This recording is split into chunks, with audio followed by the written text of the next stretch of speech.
Good morning to you all students. कैसे हैं आप लोग। और जो मैं पढ़ा रहा था आपको क्लास 10th में, that is the life process, मैंने सोचा उसका सेकेंड लेक्चर कंटिन्यू करते हैं ताकि आपको कंटिन्यूसली अपडेट मिलता रहे और आपको भी मदद होती रहे। तो जो लाइफ प्रोसेस में हमने जो बेसिक लेक्चर किया था, जहाँ पे हमने जाना था कि फूड की रिक्वायरमेंट क्यों होती है, लोकोमोशन, रेस्पिरेशन, क्या क्या चीज़ें थी जो डिफरेंट थी, एक लिविंग को एक नॉन लिविंग से डिफरेंट करती थी। लोकोमोशन कौन कर सकता है, लोकोमोशन कौन नहीं कर सकता है। फिर हमने पढ़ा था कि भैया न्यूट्रिशन क्या होता है, एसिमिलेशन, एब्जॉर्प्शन, ये थोड़े बहुत टर्म्स हमने क्लियर किए थे। तो उसी कंसेप्ट को आगे बढ़ाते हुए आज लेते हैं कि जो हमने पढ़ा था न्यूट्रिशन, तो न्यूट्रिशन की जरूरत क्यों होती है, नीड फॉर न्यूट्रिशन। चलिए देखते हैं भाई। एज वी नो दैट कि कोई भी लिविंग ऑर्गेनिज्म अगर है तो वो क्या करेगा, बहुत सारे लाइफ प्रोसेसेस उसके अंदर में चल रहे हैं, एक्सक्रीशन, डाइजेशन, एब्जॉर्प्शन, सर्कुलेशन, बहुत सारे। So each and every cell को भैया कुछ चाहिए कि नहीं चाहिए, दे रिक्वायर्ड एनर्जी।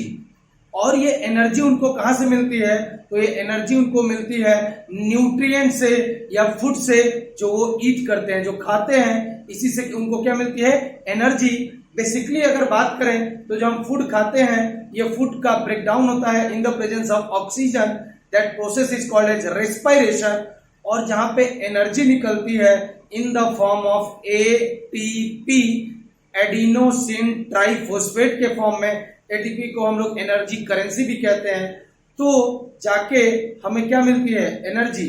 यानी बेसिक सी अगर बात कहें तो न्यूट्रिशन हमको चाहिए ताकि हमको क्या मिले, एनर्जी, ताकि हम अपने डे टू डे वर्क को क्या कर सके, परफॉर्म कर सके। सो nutrition is needed to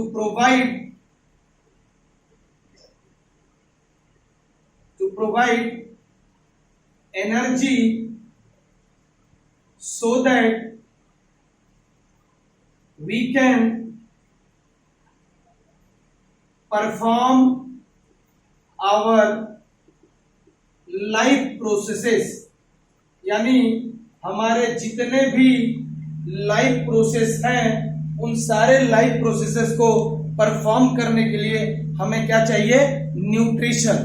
okay, so this is the basic need that nutrition is required, because nutrition provide करेगा आपको क्या, एनर्जी।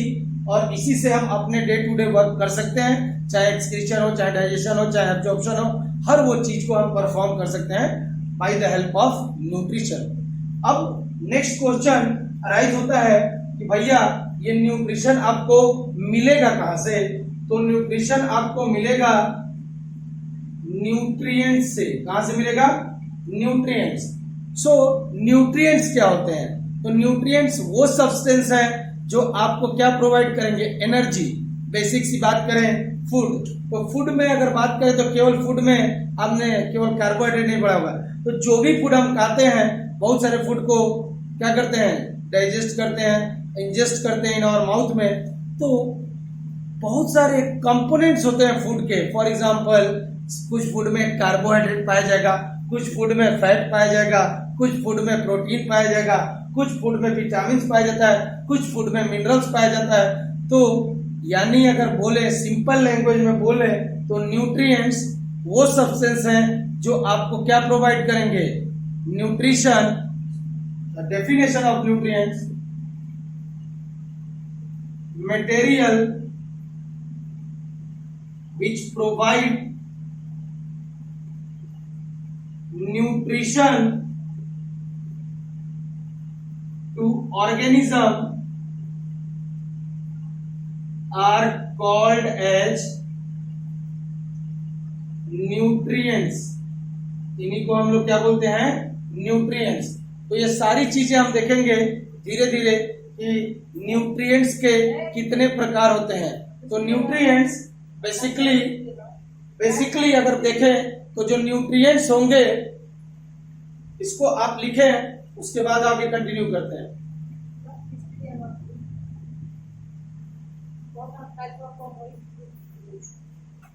अब अगर बात करें कि न्यूट्रिएंट्स कितने प्रकार के हो सकते हैं, तो जो न्यूट्रिएंट्स होते हैं वो पहला जो न्यूट्रिएंट होगा वो कार्बोहाइड्रेट हो सकता है एंड फैट हो सकता है।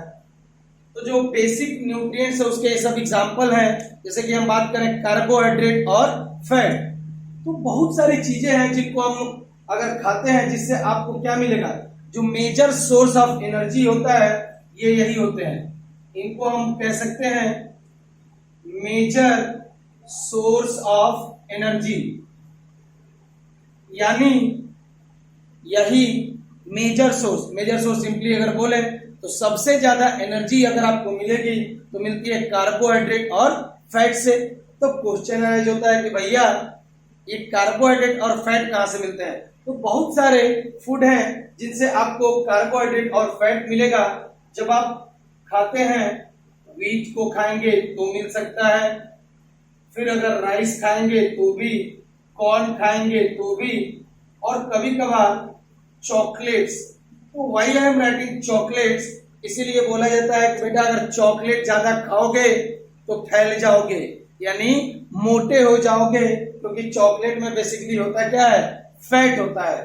सो पहला जो न्यूट्रिएंट्स का एग्जांपल है that is carbohydrate and fat, जो कि मेजर सोर्स ऑफ एनर्जी होता है, जो कि यूटिलाइज होता है भाई ऑर्गेनिज्म के द्वारा। और ये कहां से आपको कार्बोहाइड्रेट और फैट मिल सकता है, तो बहुत सारे आपके चीजें हैं, जैसे कि व्हीट हो गया, राइस हो गया, कॉर्न हो गया, चॉकलेट हो गया। जब आप इनका सेवन करते हैं तो आपको फील होता है एनर्जेटिक। अगर आपने रोटी खाई, चावल खाया, तो आपके अंदर में क्या होगा, रेस्पिरेशन, और इससे आपको मिलेगी एटीपी, जिसमें जैसे ही आप खाना खाते हैं एनर्जेटिक फील करते हैं। तो भैया मेजर सोर्स ऑफ एनर्जी कौन है, कार्बोहाइड्रेट और फैट, नोट डाउन कर लीजिएगा। दूसरा अगर देखें कि बहुत सारे फूड के अंदर में क्या क्या चीजें और पाई जाती हैं, जैसे कि प्रोटीन, विटामिन्स और बहुत सारे मिनरल्स भी पाए जाते हैं, are nutrients that are used for making body parts, जैसे कि क्या बनाने में मदद करेंगे, स्किन, ब्लड और बोन्स। देखिए हम अगर बोलें तो building block of the body सुना होगा आप सबों ने, that is called as protein. तो प्रोटीन को हम लोग बिल्डिंग ब्लॉक ऑफ बॉडी कहते हैं कि नहीं कहते हैं, बिल्कुल कहते हैं। तो भैया प्रोटीन क्या बनाती है, बिल्डिंग हमारी बिल्डिंग ना, तो उसमें क्या आगे बोन्स को बनाने में मदद करेगा, ब्लड बनाने में मदद करता है, स्किन बनाने में मदद करता है। तो ये तीन चीजें जैसे कि प्रोटीन, विटामिन, मिनरल्स, ये तीनों चीजें न्यूट्रिएंट्स के पार्ट है जो कि मदद करते हैं अलग अलग चीजों को बनाने में, अलग अलग बॉडी पार्ट्स को बनाने में, जैसे कि स्किन, ब्लड और बोन्स। ये तीनों चीजों के फॉर्मेशन में आपका मदद करता है बहुत सारे प्रोटीनियस फूड। जैसे अगर मान ले बहुत सारे दाल जो आप खाते हैं, पल्सेस खाते हैं, बेसिकली उसमें क्या होता है, प्रोटीन होता है। कैरेट की बात करें तो विटामिन ए होता है। इन सारी चीजों में बहुत सारे आपके फल में बहुत सारे मिनरल्स होते हैं, सोडियम, पोटेशियम, बहुत सारी चीजें होती है। तो ये सारे चीजें बेसिकली आपकी किस चीज में मदद करते हैं, बेसिकली स्किन फॉर्मेशन में, बोन फॉर्मेशन में, ब्लड फॉर्मेशन में मदद करते हैं। नोट डाउन करेंगे इस पॉइंट को भी।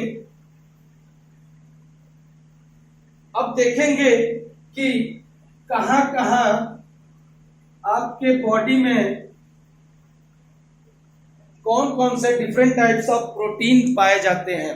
ठीक है, तो कुछ एग्जांपल्स दे रखे हैं एनसीईआरटी में, उनको बड़ा पढ़ना बहुत ही इंपॉर्टेंट है। तो बेसिकली इतना डिटेल में नहीं पढ़ना है, लेकिन आपको समझने के लिए कुछ एग्जांपल्स बताते हैं। जैसे एक प्रोटीन होता है केराटिन प्रोटीन। कौन सा protein? Keratin protein is a protein जो कि आपको बेसिकली प्रोटीन कहां से मिलेगा? आपको मिलता है जो फूड आप खाते हैं वहां से। तो ये प्रोटीन डिपोजिशन होता है that deposit in our body. कहां कहां किस लोकेशन पे केराटिन प्रोटीन पाया जाता है, या सिंपल भाषा में बोले तो केराटिन प्रोटीन किन किन चीजों को बनाता है? तो देखिएगा, ध्यान से सुनिएगा। केराटिन प्रोटीन पाया जाता है हेयर में। ये जो हेयर है ना, इसके अंदर में भी प्रोटीन पाया जाता है, that is called as keratin protein. Nail की बात करें, नेल सिंपली ये नेल है, इसके अंदर में भी एक प्रोटीन पाया जाता है, that is called as keratin protein. Horns, horns मतलब सींग होती है, सींग किसकी होती है? गाय भैंस इन सब की सींग होती है ना, उनमें भी कौन सा प्रोटीन होता है? केराटिन प्रोटीन पाया जाता है। Hoops, clause and outer skin. हमारा जो आउटर स्किन है वो भी डेड प्रोटीन से बना होता है, इसको हम लोग क्या बोलते हैं? Keratin protein. तो हुप्स का मतलब क्या होता है? जो घोड़े वोड़े होते हैं उनके जो पैरों में हॉर्न लगा होता है उसको हम लोग हुप्स बोलते हैं। क्लॉज बोलते हैं बेसिकली, अगर शेर वेर का पंजा देखोगे उसको क्लॉज बोलते हैं। तो इन सारी चीजों में एक स्पेशल प्रोटीन पाया जाता है, that is called as the keratin protein. तो नोट डाउन करेंगे, केराटिन प्रोटीन आपके हेयर में पाया जा सकता है, नेल में पाया जा सकता है, हॉर्न सींग में पाया जाता है, हुप्स में पाया जाता है, क्लॉज में पाया जाता है, and outer part of skin in case of animal is also made up of the keratin protein. तो देखिए कि जो न्यूट्रिएंट्स होते हैं वो कहां कहां पाए जाते हैं। जो special type of protein that is called keratin protein पाया जाता है आपके इन सारी जगहों पे। फिर अगर बात करेंगे, एक अनदर टाइप ऑफ प्रोटीन होता है that is called as elastin protein. कौन सा प्रोटीन? जब आप 11th में आएंगे तो वहां टिश्यू सिस्टम पढ़ेंगे और वहां आपको बताया जाता है डिटेल में क्या कि इलास्टिन प्रोटीन और collagen protein two important type of protein होते हैं। जो ये इलास्टिन प्रोटीन होता है ना, इलास्टिन नाम में ही छुपा हुआ है इलास्टिसिटी। क्या है? इलास्टिसिटी। यानी अगर मैं बोलूं ये है, इसको खींच रहा हूं तो ये डिफॉर्म हो गया, और जैसे ही आप इसको हटाओगे, यानी किसी अगर रबड़ ले लेते हैं, रबड़ को जब आप स्ट्रेच करते हैं तो अपनी फुल स्ट्रेंथ में स्ट्रेच हो जाता है, लेकिन जैसे ही एक्सटर्नल फोर्स हटाते हो अगेन वो अपना पोजीशन गेन कर लेता है। तो उसी तरह से हमारी बॉडी में, जैसे मान लीजिए ये है, देखिए ईयर पिन है, इसको मैंने एक्सटर्नल फोर्स से दबा रखा है तो इस तरह से, लेकिन जैसे ही मैंने छोड़ा अगेन रिगेन इट से। इसका मतलब क्या हुआ? ये किस चीज से बना होगा? इलास्टिन प्रोटीन से बना होगा। So it allows many tissue in our body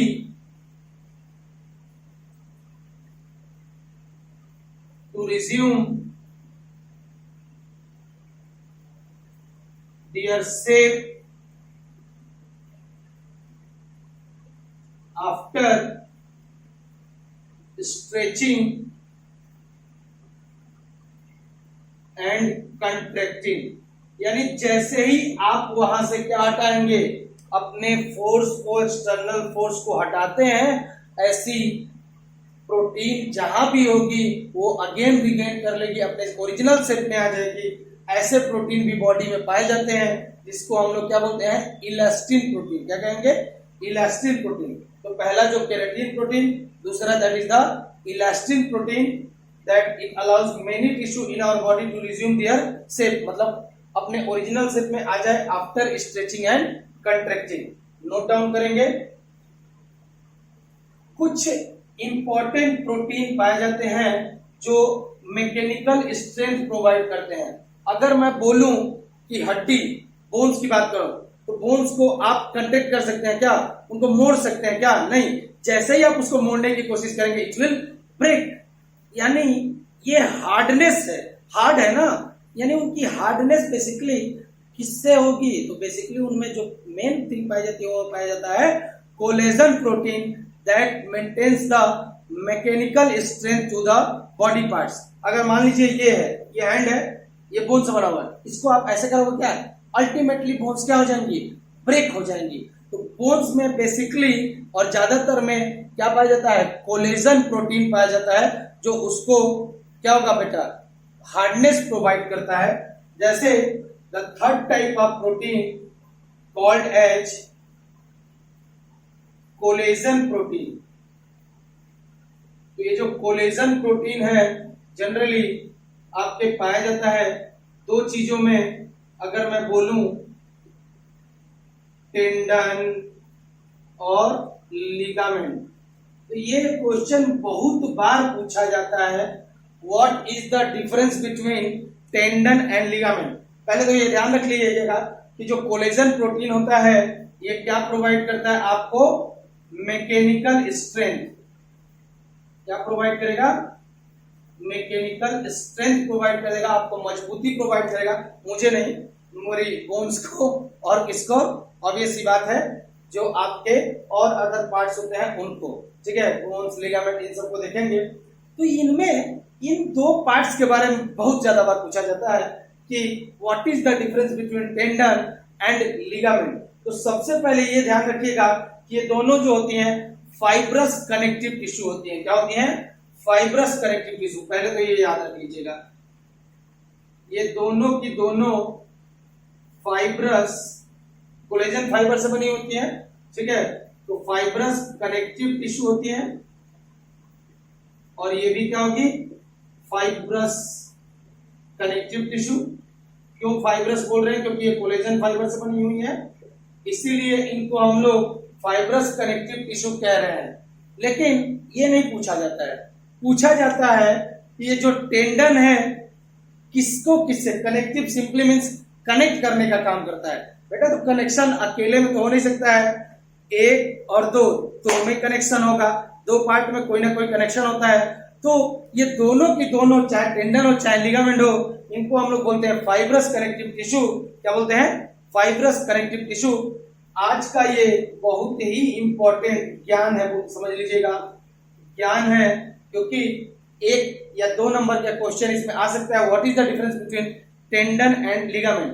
तो बेटा जब हम लोग थे तो हम लोगों ने इसको बड़ा एक ट्रिक से याद किया था, जो कि थोड़ा ऑड लगेगा आपको, कि टेंडन को याद किया था BBL से। किसे याद किया था, BBL से याद किया था। यानी अगर शॉर्ट फॉर्म में बोलूं तो देखो, बुरा नहीं मानना, बीबी तो है, क्या है बेटा, बीबी तो है, लेकिन कैसी है, लुल है, किसी काम की नहीं है। सो बीबी तो है लेकिन कैसी है, लुल है, कैसी है, लुल है।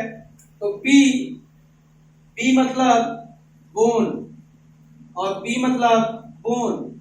सो बोन से बोन को अटैच करने वाले को क्या बोला जाएगा, सॉरी, बोन से बोन को अटैच करने वाले को क्या बोला जाएगा, लिगामेंट। सॉरी, ये इधर लिखना था,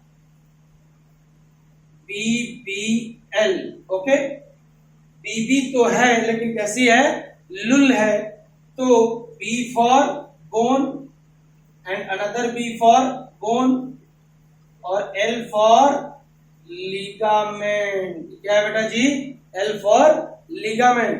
सो बोन से बोन को जोड़ने वाले को क्या बोलेंगे, लिगामेंट।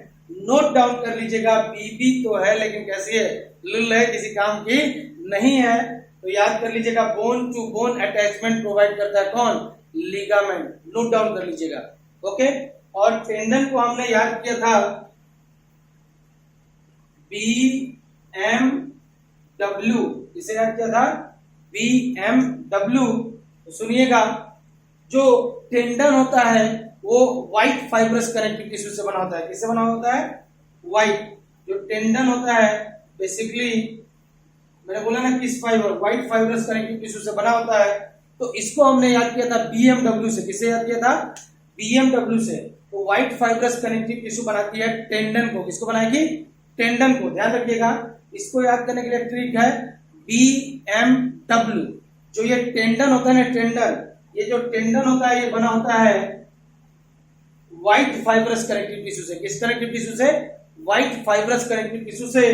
तो इसको याद करने के लिए ट्रिक किया था हमने BMW।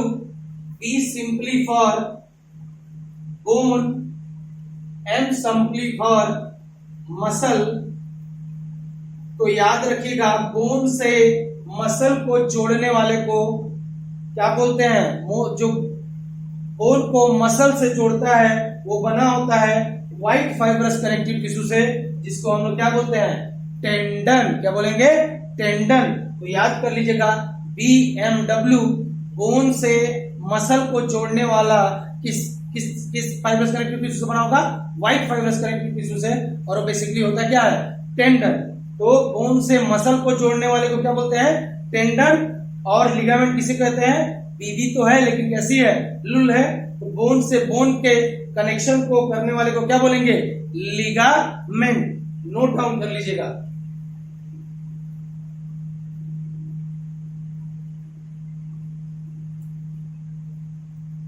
अब अगर बात करें तो हमारे फूड में बहुत सारी क्या पाई जाएंगी? विटामिन भी पाए जाते हैं, जैसे vitamin A, vitamin B, vitamin E। ये सब बहुत सारे विटामिन भी हमारे फूड, बहुत सारे फूड्स में पाए जाते हैं। जैसे अगर बात करें सिंपली, विटामिन A हमारे कहाँ पाया जाता है?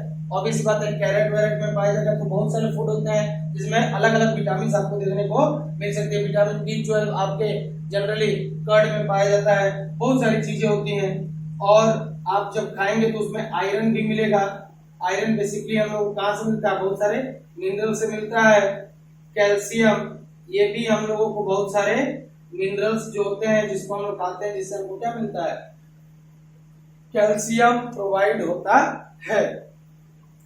तो vitamin A, vitamin B, vitamin E, iron, calcium, ये सारी चीजें भी आपको कहां से मिल सकती हैं? जो फूड हम लोग खाते हैं।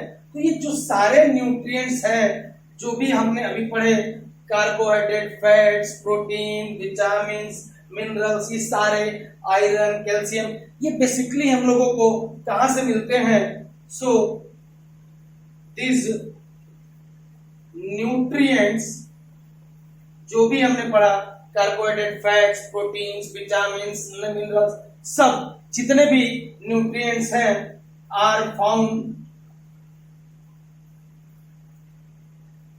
इन कहाँ? तो जो चीजें हम लोग अलग अलग चीजें खाते हैं, जैसे डे टू डे की बात कर ले, onion, fish, potato, milk, beet, root, stem, बहुत सारे पार्ट्स के खाते हैं। इन सारी चीजों में हम लोगों को ये These nutrients are found in, कहाँ मिलेगा आपको? ओनियन में मिल सकता है। कहाँ मिल सकता है? मिल्क में मिल सकता है, फिश में मिल सकता है, पोटैटो में मिल सकता है, फिर मिल्क में मिल सकता है, बीट में, चुकंदर जिसको बोलते हैं, उसमें मिल सकता है। तो ये जितने भी न्यूट्रिएंट्स होते हैं, डिफरेंट टाइप ऑफ न्यूट्रिएंट्स, चाहे अगर हम बात कर लें, किसकी बात कर रहे हैं? अगर बात कर लें कार्बोहाइड्रेट्स की, फैट्स की, प्रोटीन्स की, विटामिन्स की, मिनरल्स की, तो ये सारे खानों में ओनियन हो गया, मिल्क हो गया, मिल्क में भी कैसीन प्रोटीन होता है। नोट डाउन कर लेंगे, कैसीन प्रोटीन। और फिशेस में भी ऐसे ही हम लोग बोलते हैं कि जो साउथ इंडियंस होते हैं बहुत ज्यादा फिश खाते हैं। क्यों? क्योंकि उसमें प्रोटीन कंटेंट बहुत ही ज्यादा पाया जाता है। पोटैटो या पोटैटो अगर खाओगे तो स्टार्च मिलेगा, that is the carbohydrate. Milk हो गया, सॉरी मिल्क दो बार नहीं दिया मैंने, ओके, मीट कह सकते हैं आप लोग, इसमें भी प्रोटीन होता है। तो ये सारी चीजें जो हमने अभी तक पढ़ी, ये सिंपल बेसिक था जिसके बारे में हमने अभी तक पढ़ा। अब हम स्पेसिफिक बात करेंगे, ओके, कि भैया मोड ऑफ न्यूट्रिशन कितने प्रकार का होता है? Mode of nutrition, okay. तो देखिएगा, दो ही प्रकार के मोड ऑफ न्यूट्रिशन हो सकता है। एक तो ऐसे ऑर्गेनिज्म इस धरती पे पाए जाते हैं जो कि अपना खाना खुद प्रिपेयर कर सकते हैं। और भैया ऐसे केवल और केवल अगर हमारी नजर में देखें, आपकी भी नजर में वही वही होगा, that is plants. Plants are that organism that they can make their own food by the help of a process known as photosynthesis. और बाकी जितने भी ऑर्गेनिज्म हैं they will depend upon that primary producer called as plant, उनके ही ऊपर depend करता है। तो बाकी सारे क्या होते हैं, कंज्यूमर्स होते हैं, तो वो खाना अपना खुद नहीं बना सकते हैं। तो यही डिवीजन हो गया, दोज ऑर्गेनिज्म जो अपना खाना बना रहे हैं, जो अपना खाना नहीं बना पा रहे हैं, यही तो है। तो भैया those organism which can prepare their its food itself, that is called as autotrophic nutrition। और जो नहीं बना पाएंगे they purely depends upon the plants for their food और अदर ऑर्गेनिज्म के ऊपर, तो उनको हम लोग क्या बोलते हैं, heterotrophic mode of nutrition. So mode of nutrition दो प्रकार का हो सकता है। सो mode of nutrition means method of obtaining food by an organism। There are mainly two modes of nutrition form। Okay, तो ये कह रहा है, जो डिफिनेशन अगर देखेंगे कि मोड ऑफ न्यूट्रिशन का मतलब ही क्या होता है, कि वो ऐसा मेथड जिसके द्वारा कोई भी ऑर्गेनिज्म क्या कर रहा है, फूड को गेन कर रहा है, ले रहा है। वो कितने प्रकार का हो सकता है, एक तो खुद बनाए खुद खाए, that is called as self. तो सेल्फ को हम लोग क्या बोलते हैं, ऑटोट्रॉपिक मोड ऑफ न्यूट्रिशन। और एक है जो खुद नहीं बनाए, किसी और के बनाए हुए को खाए, उसको क्या बोलेंगे, हेट्रोट्रॉपिक मोड ऑफ न्यूट्रिशन। तो दो प्रकार के न्यूट्रिशन होते हैं, एक हम पढ़ेंगे ऑटोट्रॉफिक न्यूट्रिशन और या ऑटोट्रॉफिक मोड, और जो दूसरा हम पढ़ेंगे वो है हेटेरोट्रॉफिक न्यूट्रिशन। तो नोट डाउन कर लीजिएगा कि कौन से मेथड से कोई भी ऑर्गेनिज्म फूड बनाता है या ऑब्टेन करता है। अगर वो खुद बना के खा रहा है तो उसको हम लोग बोलेंगे ऑटोट्रॉपिक मोड ऑफ न्यूट्रिशन। अगर वो कैपेबल नहीं है बनाने के तो उसको हम लोग बोलेंगे heterotrophic mode of nutrition. Note down करिएगा इसको।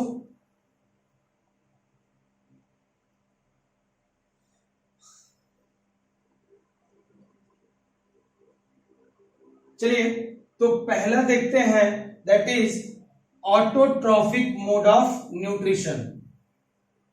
ओके, सो पहला हम देखेंगे that is autotrophic nutrition.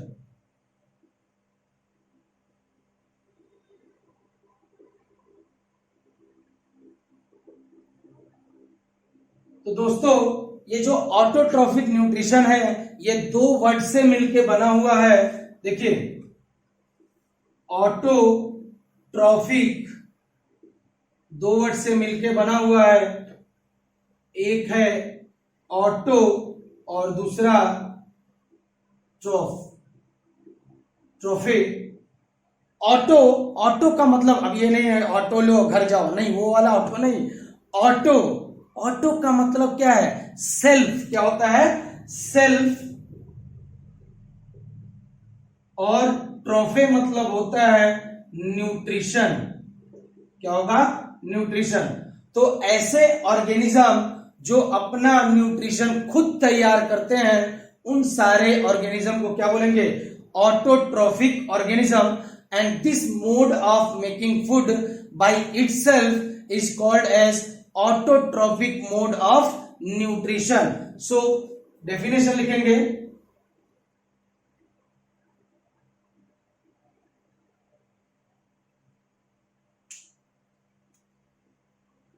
those organism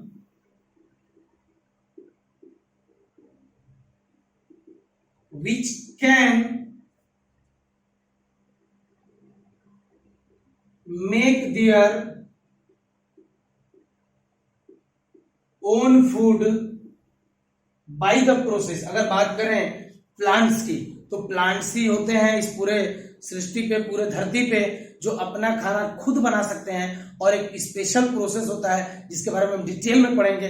that process is called as photosynthesis, their own food by photosynthesis. Photosynthesis का मतलब क्या होगा? सिंपली अगर ध्यान दें तो उनका खाना बनता है in the presence of photons और the light that is given by the sunlight. So photosynthesis are called as, उनको क्या बोलेंगे? ऑटोट्रॉप्स। ठीक है, तो कौन कौन से ऑर्गेनिज्म हैं जो कहलाते हैं ऑटोट्रॉप्स? इनका एग्जाम्पल अगर देखें तो सिंपल एग्जाम्पल की बात करेंगे, कौन कौन से ऑर्गेनिज्म जो ऑटोट्रॉप्स में आते हैं। तो पहले तो ऑल ग्रीन प्लांट्स, जितने भी ग्रीन प्लांट्स हैं सारे के सारे क्या होते हैं? ऑटोट्रॉप्स होते हैं। फिर कभी आपने सुना होगा साइनोबैक्टीरिया, जिसको हम लोग ब्लू ग्रीन एल्गी भी कहते हैं, वो भी अपना खाना खुद बना सकती है। तो एक बैक्टीरिया है जिसको हम लोग कहते हैं ब्लू ग्रीन एल्गी, वो भी अपना खाना खुद बना सकती है। तो जितने भी ग्रीन प्लांट्स हैं उनको हम लोग क्या बोलेंगे? ऑटोट्रॉप्स। बैक्टीरिया में भी कौन सी बैक्टीरिया? साइनोबैक्टीरिया। साइनोबैक्टीरिया जिसका दूसरा नाम है ब्लू ग्रीन एल्गी भी कहते हैं, वो भी अपना खाना खुद बना सकती है। और अगर बेसिकली एल्गी की बात करेंगे तो दो एल्गी, रेड एल्गी और ग्रीन एल्गी। तो एल्गी की अगर बात करेंगे तो उसमें रेड एल्गी और ग्रीन एल्गी, ये दोनों एल्गी ऐसे होते हैं जो अपना खाना खुद प्रिपेयर कर सकते हैं। तो ऑटोट्रॉपिक न्यूट्रिशन सिंपली मींस क्या हुआ? ऐसे ऑर्गेनिज्म जो अपना खाना खुद बना सकते हैं उनको हम लोग क्या बोलते हैं? Autotrophs. And the mode of nutrition is called as autotrophic mode of nutrition. ऐसे कौन से ऑर्गेनिज्म हैं जो अपना खाना खुद बना सकते हैं by the presence of sunlight? तो होंगे जितने भी ग्रीन प्लांट्स हैं, all the green plants. Cyanobacteria that is called as the blue green algae. और अगर एल्गी की बात करेंगे इट इज बैक्टीरिया। एल्गी की बात करेंगे तो रेड एल्गी और ग्रीन एल्गी। नोट डाउन करेंगे इसको।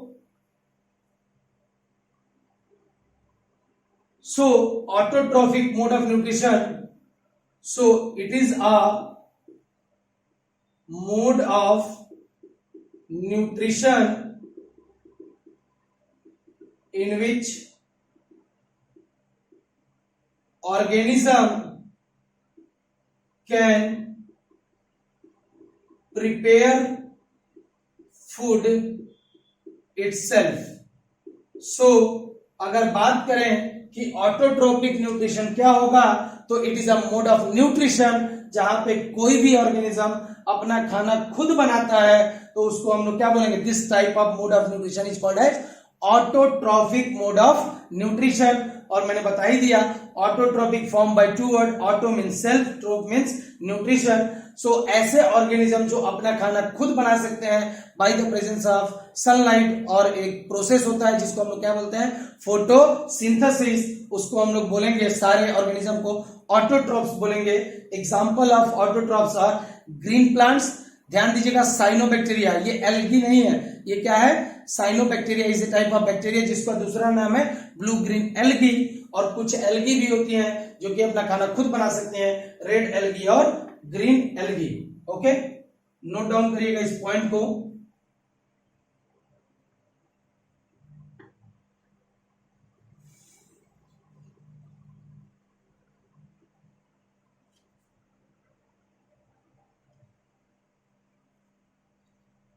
अब देखिए जो दूसरा मोड ऑफ न्यूट्रिशन है that is called as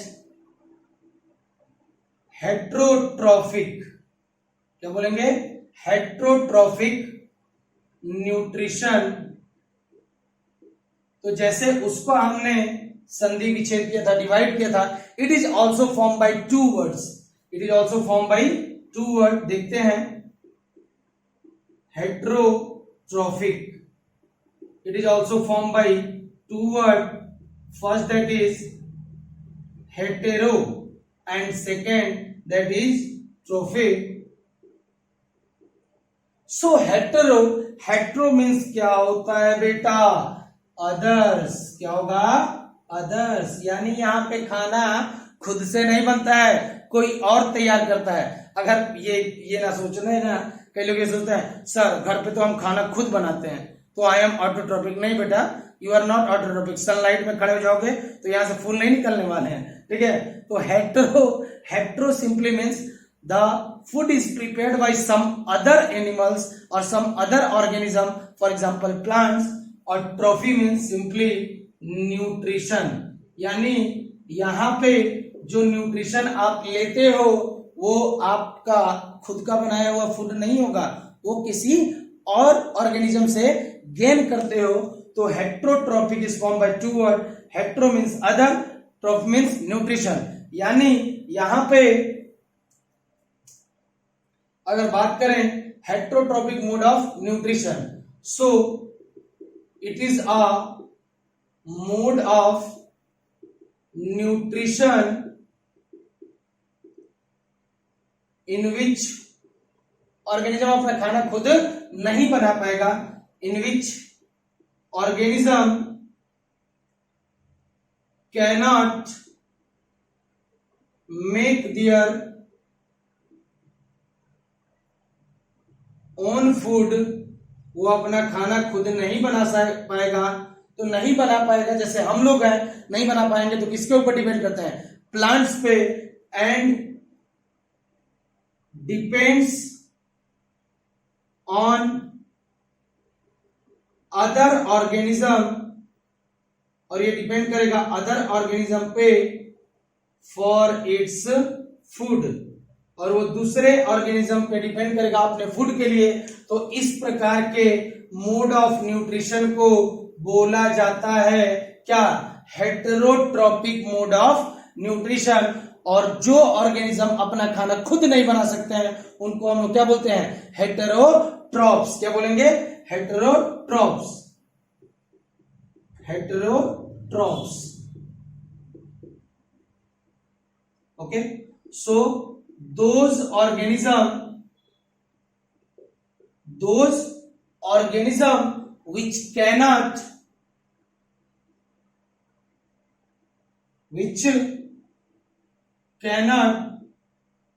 synthesize their own food are called as heterotrophs. उनको हम लोग क्या बोलते हैं, हेटेरोट्रॉप्स।